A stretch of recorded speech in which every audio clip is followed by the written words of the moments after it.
మా సిద్ధారామరావు గారు మళ్ళా ఎమ్మెల్యే అయ్యేవాడు, అదృష్టం మంత్రి అయ్యేవాడు. ఆయన ఆ దర్శే అనేవాడు ఎప్పుడు.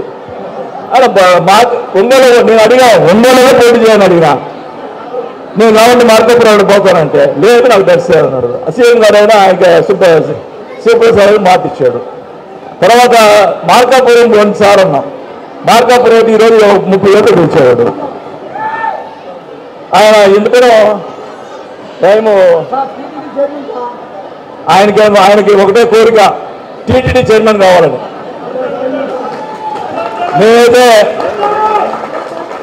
నా సాయశక్తిగా ముఖ్యమంత్రి గారితో నా సాయశక్తిగా మాట్లాడే ఆయన చైర్మన్ కోసం నేను పట్టాల కోసం ఎంత పోరాడానో ముఖ్యమంత్రితోటి, అలాగే పోరాడి మన సిద్ధారామరావు కోసం చైర్మన్ ఇప్పించే దానికోసం నా సాయశక్తిగా కృషి చేస్తానని చెప్పి టీటీడీ చైర్మన్కి నా సాయశక్తిగా కృషి చేస్తానని చెప్పి కూడా మీ ముందులో నేను మాటలు చెప్తా ఉన్నా. ఖచ్చితంగా నేనైతే మన పట్టాల కోసం 40 రోజులు నేను హైదరాబాద్ కూర్చున్నా. ఈయన కోసం నేను మంత్రిగా మంత్రి చేస్తాడు ముఖ్యమంత్రి గారు నన్ను. అయినా కూడా నేను దానికోసం పోరాటం చేస్తాను.